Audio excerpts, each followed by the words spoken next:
Livro A Revolução Explicada aos Jovens, Monsenhor de Segur. Introdução. Chicote nesses patifes honestos, há outros que, afetando observar escrupulosamente as formas e visagens de obediência e ataviando-se com a fisionomia do respeito, guardam nos corações a preocupação de si mesmos, só dando aos seus senhores a aparência do próprio zelo, e a semelhante categoria eu pertenço. Não sinto respeito nem obediência, mas se assim aparento, é para chegar a meus fins particulares. Não sou o que sou. Otelo de Shakespeare, Ato 1, Cena 1. Primeiro. A admirável figura de Monsenhor Louis Gaston de Segur não precisa de recomendações nem elogios. Sua clara posição de antirrevolucionário será para muitos uma referência na grande confusão em que a história entrou no lamentável século XIX. Podemos comparar a sua magnitude com a de outros ultramontanos que também foram referência para as almas desnorteadas, como o cardeal Pai, o escritor Louis Veuillot, o abade Dom Guéranger, o grande Papa São Pio X. Faróis no meio de uma densa neblina. Não só entenderam o momento gravíssimo em que viveram, algo raro, mas se lançaram a uma reação valente e sem compromissos, algo sem dúvida heróico. Viveu num período em que a confusão das drásticas mudanças de governo e o terror revolucionário já tinham passado. A revolução tinha encontrado um meio de sobreviver ao seu próprio caos e entrado numa inesperada e relativa tranquilidade. As novas ideias encontravam o seu lugar na vida cotidiana, aparentemente pacífica. A todas luzes, os revolucionários venceram. A revolução se instalara de modo definitivo. A revolução não só tinha destruído o ancien regime e todas as suas instituições, mas também tinha entrado nas leis, nos costumes. Fazia parte do pensamento comum. Era já algo de homens sérios e honrados. Naquele momento, os católicos, acovardados diante de algo que se apresentava como absoluto, se perguntavam se não seria mais prudente encontrar um modus vivendi com a revolução. Em uma oposição direta, não deveriam adaptar-se aos novos tempos? A resistência pacífica e silenciosa não seria mais convincente do que aquela ruidosa reação ultramontana? A própria sobrevivência do catolicismo não dependia de que tivessem uma relação de boa vizinhança com aquele novo mundo. Mas, afinal de contas, será tão má assim a revolução? A tentação de acomodar-se aos novos princípios foi a tela de fundo da vida dos católicos do século XIX. Napoleão tinha conseguido, com uma ação maquiavélica, favorecer a igreja perseguida. A inesperada tranquilidade napoleônica para a religião, depois de uma perseguição sangrenta, teve o efeito intentado de anestesiar a reação católica antirrevolucionária e dar nascimento ao liberalismo católico. Foi nesse ambiente cheio de ambiguidades que Monsenhor de Segur exerceu o seu valente ministério. Polemista corajoso, não temeu apresentar-se publicamente contra o movimento geral. Sua ação, contudo, não dirigiu-se principalmente a uma luta direta contra o inimigo, mas, como um bom samaritano, aos católicos incertos e combaleantes. E convém aqui sublinhar um aspecto da obra de Monsenhor de Segur. As linhas bem traçadas do exímio polemista francês não são movidas por um espírito de enfrentamento gratuito, por um rancor dissimulado ou por um desejo de vingança. Suas obras não são, tampouco, nascidas de um espírito retrógrado, fechado às novas ideias. Não são um discurso amargo que quer defender os próprios privilégios. Pelo contrário, ao lado da grande firmeza e lucidez de doutrina, se percebe uma caridade paternal, uma solicitude sacerdotal que quer fazer uma grande obra de misericórdia.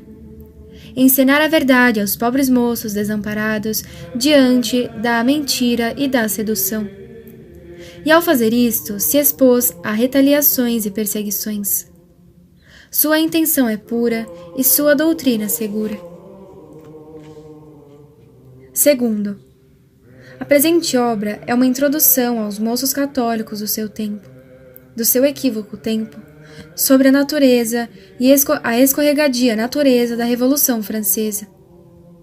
Monsenhor de Ségur queria especialmente preveni-los contra aquele pacifismo reinante diante do erro. Queria mostrar, e realmente mostra de modo claro e explícito, como a atrativa aparência de humanitarismo e solidariedade que caracterizava os belos e veementes discursos da Revolução em prol da liberdade são apenas uma máscara que esconde uma realidade muito diferente. Nem os belos princípios são verdadeiros, nem as intenções são retas. Trata-se de uma vil demagogia que se opõe como instrumento para destruir a ordem verdadeira. Convém deter-se por um momento neste ponto. O caráter utópico dos princípios da Revolução é evidente. Basta uma simples aproximação da Declaração dos Direitos do Homem para perceber o seu cunho ideológico. Essa se propunha com uma introdução à Constituição que ainda não tinham escrito os deputados revolucionários que tomaram o poder durante os Estados Gerais e formaram a Assembleia Legislativa. Mirabeau, fora da tribuna, chegou a dizer que essa declaração de princípios era prólogo de uma Constituição que ainda não existia e que, quando fosse escrita, restaria muito pouco dessas proclamações iniciais.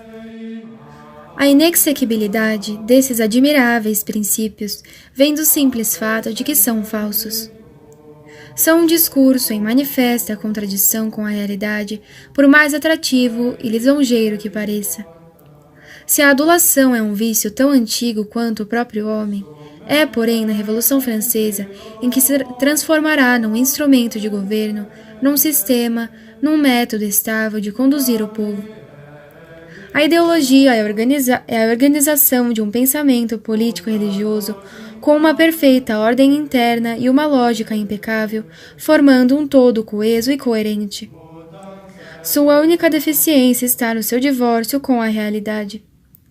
Este caráter ilusório dos fundamentos primeiros da Revolução foi sublinhado e explicado pelo professor Rubem Calderon no seu admirável livro La Révolution Française. Toma-se como evidente que os homens nascem livres e iguais em direitos e permanecem livres e iguais. Sem atentar ao fato de que se está falando de algo que não tem existência real, mas sim de um ente de razão pendurado da árvore de Porfírio, com o gênero e a espécie. Porque este indivíduo isolado, sujeito livre de direitos inalienáveis, não existe. O que existe verdadeiramente nasce sem voz e sem voto no seio de uma família, com apenas certa aptidão para pedir que atendam às suas necessidades elementares.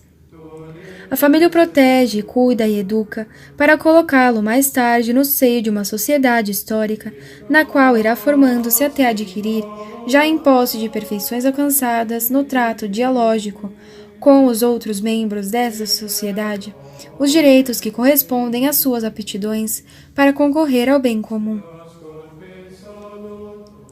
A realidade tem sua força de eficácia, mesmo quando não é atendida. As árvores dão seus frutos, mesmo que os botânicos não as conheçam e as estudem. Um pai de família que conduz sua casa, conforme a ordem natural e sobrenatural criada por Deus, encontrará a felicidade de um lar e terá filhos que virão a ser homens admiráveis, mesmo que esse pai de família não seja um filósofo nem tenha estudado e meditado a filosofia ética e política de Aristóteles. Mas a ideologia, pelo contrário, se não é pensada, não existe. Para que tenha seus efeitos e resultados, a utopia deve ser constantemente repetida e pregada, pois no momento em que se faz silêncio sobre ela, os homens a esquecem. E para que seja abraçado pelos homens, o mito deve ser constantemente prometer os seus dourados frutos futuros aos ouvidos incautos.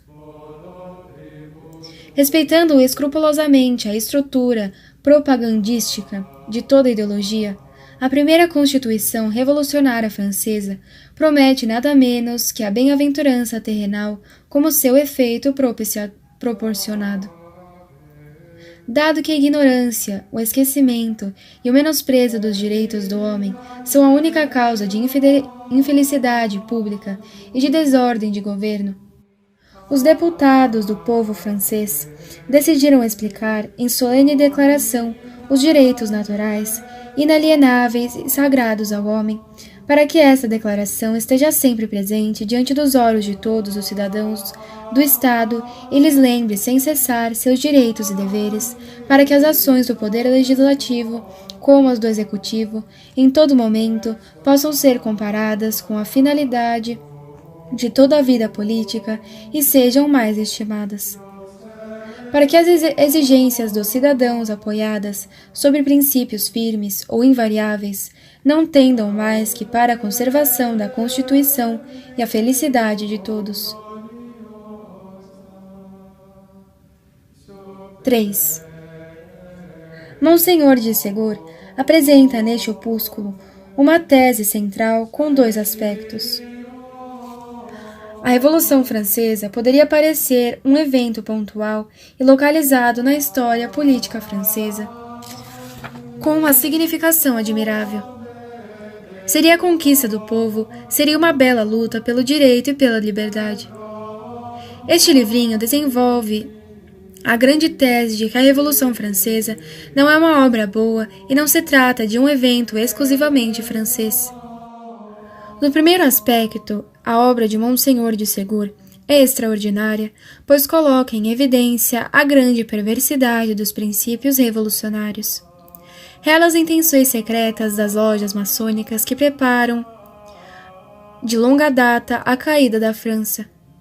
E expõe, por fim, a doutrina infalível dos papas que condenaram solenemente tais erros. A grande conclusão a que quer chegar Monsenhor de Ségur, neste primeiro aspecto, é a de que tanto os princípios como a prática revolucionária são incompatíveis com o catolicismo. Não há acordo possível, não há conveniência pacífica e aceitável de princípios, mesmo que os revolucionários tivessem uma intenção retíssima, sem uma verdadeira traição por parte de um católico. E a sua conclusão dá um passo à frente. Não só não podemos compactuar com a revolução, mas devemos reagir contra ela. Devemos tomar os meios necessários para impedir o seu avanço e devemos lançar mãos à obra de reconstrução do que foi por ela derrubado. Mas o segundo aspecto, o de que a revolução seria um evento francês pontual e localizado, Monsenhor de Ségur chega ao ponto mais importante de sua obra, que é o de mostrar como a Revolução Francesa está em linha de continuidade com a grande rebelião que quer enfrentar toda a autoridade, principalmente a de Deus e sua Igreja. Nasceu no pecado de Lúcifer, foi imitada pelos nossos primeiros pais e foi transmitida até nós pela cidade de Caim. A Revolução Francesa é uma manifestação da revolução do homem contra Deus e suas consequências se estenderam a todo o mundo. 4. Mencionamos num parágrafo acima a perversidade das intenções revolucionárias. Mas poderíamos pôr em dúvida esta afirmação de finalidade da Revolução Francesa quando nos damos conta da enorme fragmentação de suas etapas. O mito criado pelo esforço publicitário do nosso admirável mundo novo insiste em apresentar a Revolução Francesa como um bloco monolítico da ação de um povo oprimido contra um rei que era tirano em confabulação com uma nobreza e um clero convenientes. Este mito é exaltado como paradigma fundador do nosso mundo livre e apresentado com uma veemência afetiva que nos faz suspeitar um esforço de idealização. A manhã era luminosa e de uma seriedade terrível. Uma ideia se levantou sobre Paris, junto com o dia, todos viram a mesma luz. Assim começa Michelet. o famoso historiador sua descrição de tomada da Bastilha. E conclui: que fique, pois, este grande dia como uma das festas eternas do gênero humano, não só por ter sido o primeiro dia da libertação, mas por ter sido o mais alto da concórdia. Nada mais falso. A Revolução começou como uma tentativa da nobreza de submeter o seu rei. Os nobres tentavam instaurar uma monarquia constitucional, exigindo a convocação dos Estados Gerais. Mas não esperavam que o seu golpe fosse manipulado pela burguesia bem organizada, que numa manobra rápida e forte instaurou a Assembleia Nacional. Mas os agitadores que serviram de instrumento a essa burguesia feroz, lhes escapavam das mãos e tomaram o poder. Mataram o rei, proclamaram a república e finalmente instauraram o período conhecido como Terror. Uma conspiração burguesa conseguiu mandar para a guilhotina Robespierre e retomou o poder, entrando no período termidoriano, em que esta burguesia tira a máscara de qualquer demagogia populista. Conseguiu manter às duras penas um frágil equilíbrio até o segundo diretório, quando dos seus generais, Napoleão deu um golpe de Estado. De 1789 a 1799, nos encontramos com 10 anos de convulsões contínuas e contrárias. A Revolução Francesa parece um estranho processo de um monstro que engole outro para em seguida ser engolido por outro. Voltemos então à pergunta: como podemos falar de uma intenção perversa da Revolução Francesa quando cada qual lutava desesperadamente por suas intenções privadas? Se olharmos com cuidado este caos sangrento, encontraremos o denominador comum no desejo de substituir a sociedade fundada na ordem natural por uma constituída com fundamento em entelequias ideológicas que sejam conforme a sua conveniência. A sociedade não é mais a complexa ordem de instituições e autoridades que começa com a autoridade paterna e chega até a autoridade do rei. A sociedade revolucionária é a plana relação de cada homem isolado e destituído de qualquer apoio com este semidivino, sem rosto, que chamam o Estado, explica o professor Calderon. Quando se esgrime uma utopia, é com o propósito de destruir uma realidade que incomoda. Nem tudo foi lirismo na Assembleia Nacional, e seus membros sabiam com precisão o que queriam destruir sob o título ominoso de privilégio. Era toda uma rede de direitos históricos estruturados para defender uma multidão de organismos sociais intermédios que se interpunham entre uma concepção omnívora do Estado e a anemia de um indivíduo atomizado que a Revolução propugnava. Sabiam também que a sua empresa estava respaldada por uma grande parte da burguesia francesa, que via nesses direitos especiais uma sorte de obstáculo ao livre jogo da economia, que desejavam impor a todo custo, ainda que fosse com o risco de destruir todas as tradições que conservavam o delicado equilíbrio da ordem antiga. O novo ideal social consistia, nos seus primeiros passos, em transformar o Estado num instrumento dos grupos financeiros, mas com suficiente força para destruir todas as sociedades intermédias capazes de opor-se à pressão centralizadora, um direito anterior à própria Constituição do Estado. 5. Voltando às lúcidas e pedagógicas linhas do nosso prelado, a questão das intenções da Revolução é explicada especialmente pelo seu caráter anticatólico. Monsenhor de Segur mostra de modo mais que suficiente que o ódio contra Deus e sua Igreja está na raiz de todas as manifestações revolucionárias.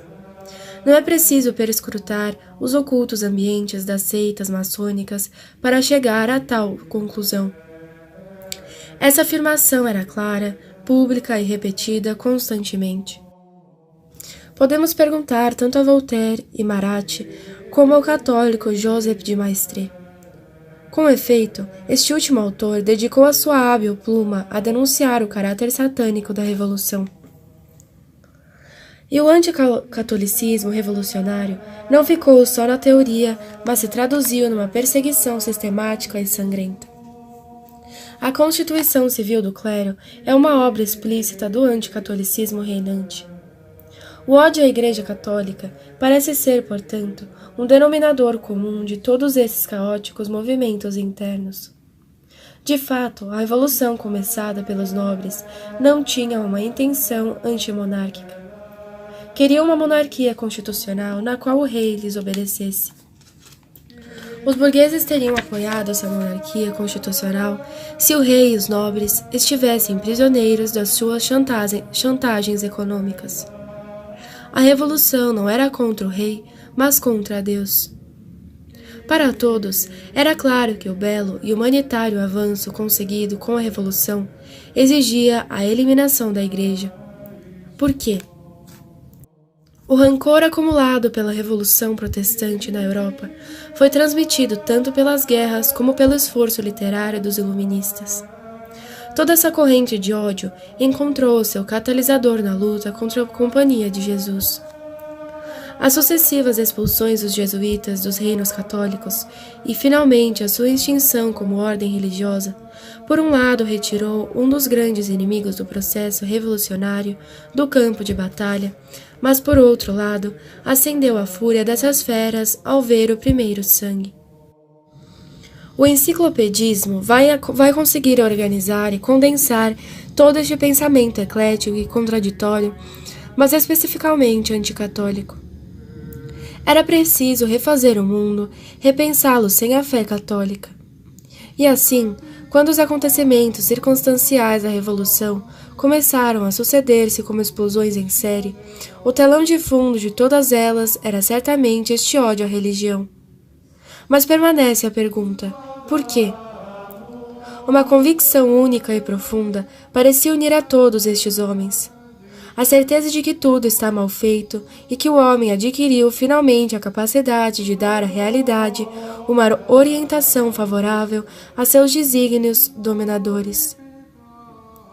O pensamento dominante entre todos parecia um grito de vitória sobre este mundo submetido. Podemos desfazer e refazer tudo e todos. A própria economia responde às nossas manipulações. Tudo se adapta à nossa ideologia.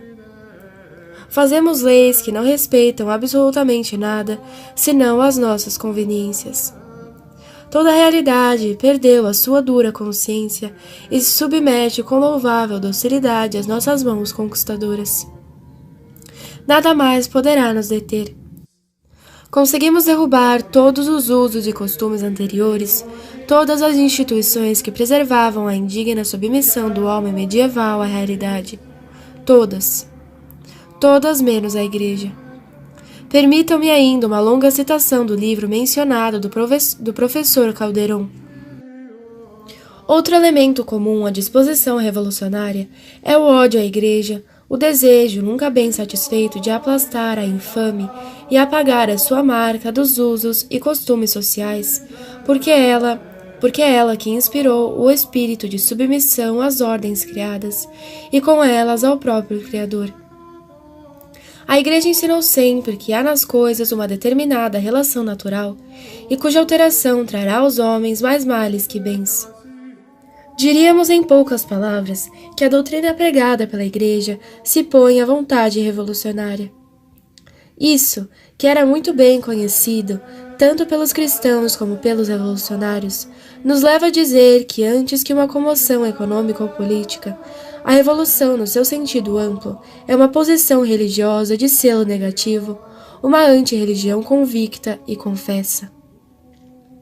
Os prodígios do sacrilégio expressam uma paixão impossível de entender em outros termos que não sejam teológicos e totalmente inspirados no odium fidei. É neste sentido que a famosa explicação de Monsenhor Gaume sobre a Revolução ganha sua plena inteligência. Se arrancando a sua máscara, pergunta-se a Revolução: quem és tu? Ela lhe dirá: eu não sou o que pensam. Muitos falam de mim e poucos me conhecem. Não sou o carbonarismo, nem o motim. nem a troca da monarquia pela república, nem a substituição de uma monarquia por outra, nem a perturbação momentânea da ordem pública. Eu não sou os latidos dos jacobinos, nem os furores de Montaigne, nem a guerrilha, nem a pilhagem, nem o incêndio, nem a reforma agrária, nem a guilhotina, nem as execuções. Não sou Marat, nem Robespierre, nem Babeuf, nem Mazzini, nem Cassucci. Esses homens são meus filhos, mas não eu. Essas coisas são minhas obras, mas não eu. Esses homens e coisas são passageiros, mas eu sou permanente. Eu sou o ódio por toda ordem que não tenha sido estabelecida pelo homem, e na qual ele não seja ao mesmo tempo rei e Deus. Sou a proclamação dos direitos do homem, sem respeito pelos direitos de Deus. Sou Deus destronado e o homem posto no seu lugar. Eis porque me chamo revolução, eis porque me chamo subversão. 6. Uma última consideração antes de concluir esta introdução. Monsenhor de Ségur chega ao fim da lógica interna dos argumentos do seu livro com uma exclamação diante da magnitude da crise nascida da Revolução Francesa. Para mostrar a profunda instabilidade deste caos instaurado, cita a excelente obra de Monsenhor Gaume. Mais revoluções sociais em um ano que outrora em um século. Os povos brincam com as coroas dos reis, como as crianças com chocalhos. Em 16 anos, 39 tronos tombados, 22 dinastias exiladas, viajando a pé por todos os caminhos da Europa. 25 cartas e constituições aclamadas, juradas e rasgadas. As formas governamentais, as mais opostas, sucedendo-se como as folhas das árvores, como as vagas num mar em fúria. O mundo sobre o vulcão, e todos aqueles que então chamados príncipes, reis, imperadores e chanceleres, sobre os tronos, como o marinheiro no alto do navio durante a tempestade. Monsenhor de Ségur se levanta, então, no fim desta longa análise dos princípios, intenções, consequências e frutos da Revolução, a uma consideração de ordem teológica. Esta crise dá sinais de ser a que foi anunciada pela Escritura como a preparação para a terrível aparição do Anticristo. Como escritor metódico, nosso autor recolhe e resume toda a doutrina sobre este enfrentamento final. Retira a inteligência dos seus leitores da longa ridicularização dessa figura profetizada, feita pelo racionalismo, e mostra-nos a sua dramática atualidade. Mas perguntemo-nos também, por que considerar a Revolução Francesa como marco já próximo da instauração dos anomos temido? Não passou a Igreja por outras tempestades semelhantes durante toda a sua história? Não saiu de todas elas fortalecida? O que tem essa revolução de tão particular que a distingue? Sem contradizer a linha de continuidade, sem negar a sua genealogia, podemos dizer que há algo novo e diferente aqui. Podemos dizer que na Revolução Francesa sucede algo sem precedentes, fazendo com que todas as revoluções anteriores encontrem nesta um evento aglutinador e que todas as revoluções seguintes tenham a marca da sua novidade. O movimento revolucionário tomará uma forma civilizacional no final da Idade Média, no século XIV. Ali o humanismo nascente proporá um giro antropocêntrico, verdadeiro movimento de apostasia onde o homem ocupará o lugar de Deus. Os elementos que surgirão deste giro são muitas vezes incongruentes e contraditórios, tendo uma unidade apenas negativa. Sua força é enorme, mas apenas destrutiva. Sua eficácia é apenas dissolvente. Os frutos dessa aluvião deletéria são incompatíveis entre si. A revolução é capaz de destruir a cristandade, mas não é capaz de formar uma nova civilização. O seu processo conduz necessariamente a uma destruição completa. Mas algo imprevisto apareceu naquele fim do século XVIII, nas convulsões francesas. O processo da Revolução Francesa conseguiu uma aglutinação numa espécie de gestação monstruosa e finalmente deu à luz um corpo improvável, inesperado. A Revolução Francesa deu à luz este monstro que não só destrói a ordem verdadeira, mas consegue edificar uma civilização ideológica, o liberalismo. Essa breve introdução não é o lugar para lançar-se na difícil busca da identidade liberal. Mas podemos, seguindo os grandes autores já mencionados, sublinhar um elemento que lhe é essencial e explica, ao menos em parte, o paradoxo que acabamos de indicar. A unidade de elementos contraditórios e a capacidade de construir a partir de princípios essencialmente deletérios foram alcançados na Revolução Francesa por uma adaptação a uma forma parasitária. Essa adaptação foi feita pelo gênio maquiavélico de Napoleão. Napoleão viu na guerra contra os católicos monarquistas da Vendéia a enorme força da civilização fundada na verdade. Viu também, e bem de perto, a desordem constante e exponencialmente progressiva dos princípios ideológicos da Revolução. Pensou então que o único meio de preservar a Revolução da sua inevitável autofagia era fazê-la viver como um vírus num corpo vivo. Napoleão restaurou o exército, promoveu a aristocracia, se fez imperador monárquico, favoreceu a Igreja. Poderíamos pensar que estamos no caminho inverso da Revolução. É certo que não.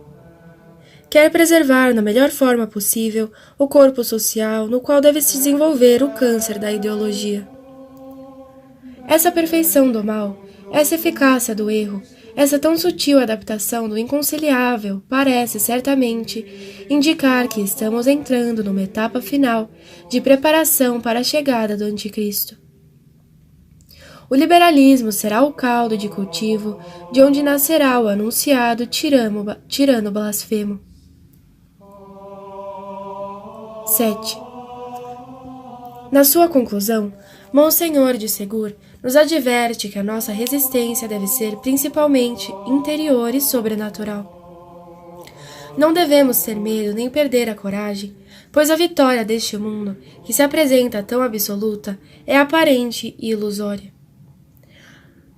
A crise não deixa de ser enormemente grave. Mas como nosso Senhor conseguiu a vitória contra o demônio e o mundo nas dores de sua cruz, assim também fará a Santa Igreja. Neste ponto é admirável a magnanimidade deste coração valente que nos aconselha a preparar-nos para o martírio. Se a hora das trevas, a hora do príncipe deste mundo é chegada, se é nos desígnios de Deus que nós sucumbiremos na luta, defendendo os direitos de Deus até o fim, ao menos teremos sido bons e fiéis servidores e poderemos dizer, como o grande apóstolo: eu guardei a fé, nada mais me resta que receber a coroa da justiça que me dará nosso Senhor, o justo juiz. Propõe como grandes remédios a devoção à Santíssima Eucaristia e o amor de Nossa Senhora. Justamente as duas colunas que São João Bosco viu no seu sonho profético sobre a crise da Igreja, onde o Papa ancoraria a nave de Pedro e com isso venceria a tempestade que ameaçava sussurrá-la. Dá também alguns conselhos nascidos de um coração sacerdotal experimentado. Fugir das inquietas agitações deste mundo, onde se perde a paz da alma e a incapacidade de discernimento. Não se deixar seduzir pelos bens materiais que a revolução pode oferecer-nos ou ameaçar roubá-los. É preciso afastar de nossos corações os bens perecíveis que a revolução pode arrebatar-nos, usando este mundo ou não, tendendo à pátria celeste e na terra, vivendo somente para a eternidade. Aconselho uma dedicação séria e constante à formação católica da inteligência. Enfim, recomendo aos jovens uma instrução religiosa muito forte e sólida. Recomendo uma vida de verdadeira piedade. As luzes do Espírito não bastam. É necessário, por outro lado, a santidade do coração. Todo homem que quer reagir seriamente contra o mal que nos devora deve viver na verdade cristã, levar uma vida pura, inocente, distante do mundo e animada do espírito do Evangelho. Ele deve rezar muito, comungar frequentemente, buscar em suas fontes vivas a verdadeira vida cristã e católica. Os homens de fé, de oração e caridade possuem o segredo das grandes vitórias. Por fim, aconselha insistentemente permanecer unido ao Papa. Este último conselho o apoia na doutrina da infalibilidade papal. Escutar a premente exortação do nosso autor poderia levar-nos a certa perplexidade quando considerarmos que os papas, desde o Concílio Vaticano II, favorecem o pensamento liberal e perseguem os que querem permanecer católicos.